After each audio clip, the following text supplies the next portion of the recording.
آپ جا رہے تھے، ایک شرابی تھا، ہاتھ میں اس نے بوتل شراب کی پکڑی تھی، گلی کا موڑ کاٹا اس نے تو آگے حضرت عمر نظر آئے۔ حضرت عمر تو موقع پہ سزا دیتے تھے، ہاتھ میں درہ پکڑا ہے تو اس نے دل ہی دل میں کہا مالک عمر کے قہر سے بچا لے، پکی توبہ کرتا ہوں آج کے بعد شراب نہیں پیوں گا، اور جلدی سے وہ شراب کی بوتل بکل میں بغل میں دبا لی۔ حضرت عمر بھی سر پہ پہنچ گئے اور جھڑک کے کہا کہ یہ تیرے پاس کیا ہے؟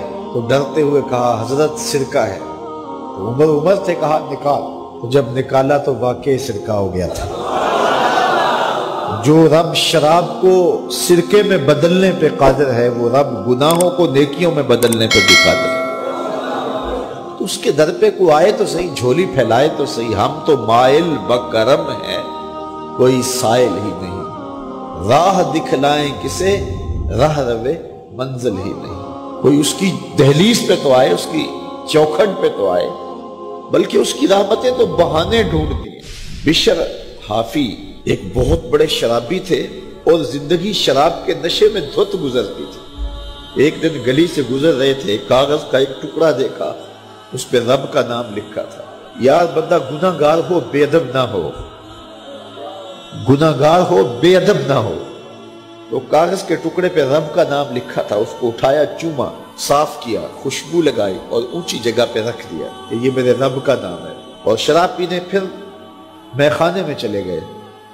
وقت کے ولی کو الہام ہوا، جا ڈھونڈ بشر کو اور میرا سلام دے اور اسے کہہ کہ تیرے رب نے تیرے سارے گناہ معاف کر دیے۔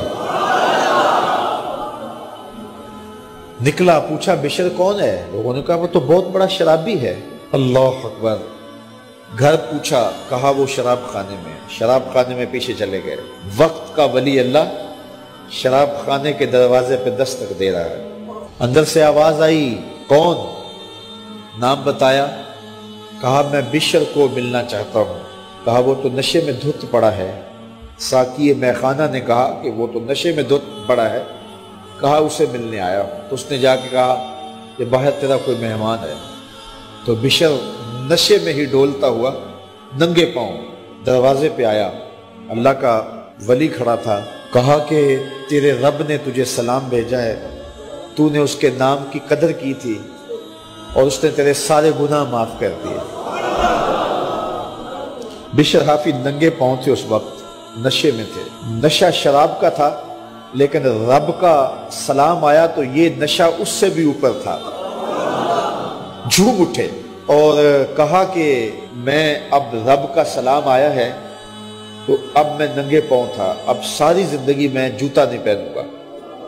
عربی میں حافی ننگے پاؤں والے کو کہتے ہیں، تو بشر حافی کو بشر حافی اس لیے کہتے ہیں کہ وہ ساری زندگی پھر برہ نہ پا رہے، انہوں نے کبھی بھی جوتا نہیں پہنا تھا، زندگی بدل گئی لیکن پاؤں میں جوتے نہیں پہنتے تھے کہ میرے رب کا سندیسہ جب میرے نام آیا تھا، میری جب تقدیر بدلی تھی، میرے رب نے جب مجھے محبت نامہ بھیجا تھا، مجھے سلام بھیجا تھا، پیغام بھیجا تھا، تو میرے پاؤں میں جوتا نہیں تھا۔ تو بشر حافی جوتا نہیں پہنتے تھے، تو رب نے کرم یہ کیا کہ بشر حافی نے گھر سے مسجد میں جانے کے لیے جو راستہ اختیار کرنا ہوتا تھا، اس راستے پر جانور گوبر نہیں کیا کرتے تھے، جانور لیت نہیں کیا کرتے تھے۔ یہ بشر حافی کی گزرگاہ ہے۔ ایک دن ایک شخص آیا تو جس راستے سے بشر حافی گزرتے تھے تو وہاں کسی جانور کا گوبر پڑا ہوا تھا۔ اس نے بلند آواز سے کہا ایھا الناس، لوگوں سن لو، بشر حافی انتقال کر گئے۔ لوگوں نے کہا تمہیں کس نے بتایا ہے؟ کہا یہ گوبر پڑا ہوا ہے، اس کا مطلب ہے کہ آج بشر حافی اس گلی سے نہیں گزریں گے۔ تو جب پتہ کیا گیا تو حضرت بشر حافی کا واقعہ انتقال ہو گیا۔ کوئی سچی توبہ کرے تو صحیح، کوئی اس کی دہلیز تو آئے تو صحیح، ہم تو مائل بکرم ہیں کوئی سائل ہی نہیں، راہ دکھلائیں کسے راہ روے منزل ہی نہیں۔ کوئی جھولی تو پھیلائے، وہ تو کریم ہے، اس کی تو رحمتیں آواز دے رہی ہیں، یا ایھا الانسان ما غرک بربک الکریم، او بھاگے ہوئے انسان آجا پلٹ کے، تیرا رب بڑا کریم ہے۔